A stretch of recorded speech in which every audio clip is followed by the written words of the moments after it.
Okay, so we're on about day 9 or 10, and we're doing the beams, as you can see now, and then the joists that are run along the top of the beams. We're putting them all on. But I'll just do a quick video on how we're attaching these beams. Keeping in mind we're not builders, we're not experts.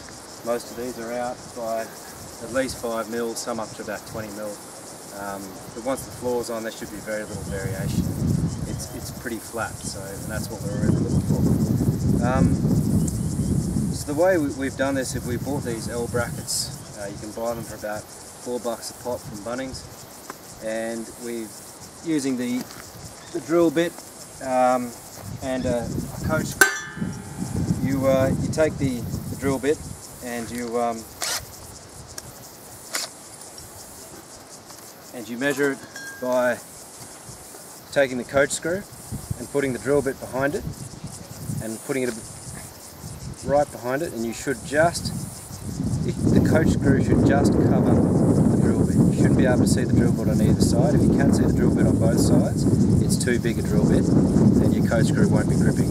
But if your drill bit's too small, and I learnt this the hard way, you will break your drill bits on your impact driver when you're trying to ram this into a hole that's too small. So you need to, this needs to be, what I found, this is a 10 mil drill bit and this is a 12 mil coach bolt, and that seems to work really well, and the impact driver can get that almost all the way in, and I can just finish it with the ratchet. So I'll show you what I mean.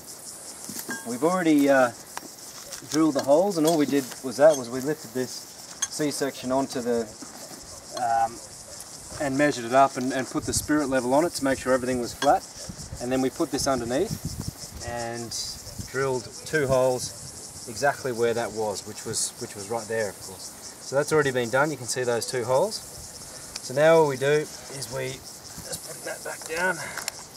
We take the impact driver, and just for, most people know this, but it took me some learning, so if it'll help others, is you need a socket set, and you can buy a drill bit that fits onto sockets. So that's what that looks like, and that goes into your impact driver, and then that's just a standard socket that normally goes onto a little ratchet. So you just push that in, pull that up, slide it into your impact driver, and you've got something which is going to drive a coach screw. So the actual coach screw, like I said, that's 50 mil coach screw. Put a big washer on it, and that's just to give it a bit more surface area. It doesn't really need it because the holes are much smaller than this 12 mil hex head on these coach screws. But, right, so to do it, you just stick it in like that. The holes, like I said, have been pre-drilled. Put it up.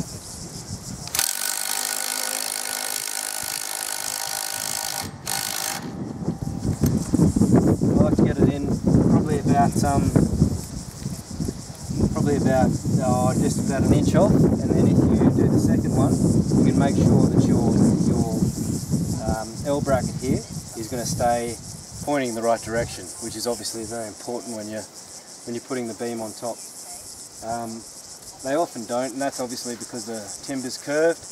But if we're doing this, you know, with all the time in the world and really properly, we could probably notch in a small flat surface there just to make sure that everything was perfect.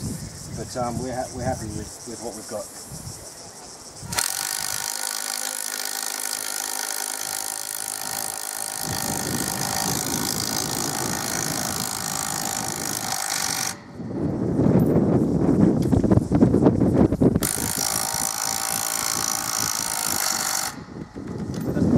When it's making that noise, it's done, and if you keep going, you'll break your drill bit. Again, learn that. So lastly, just to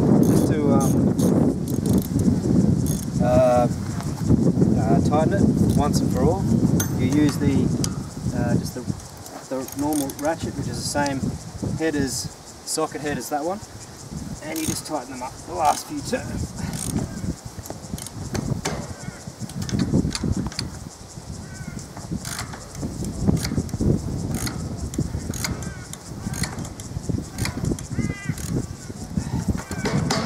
It's as simple as that. That will not go anywhere. The wood will close over those coach bolts over time.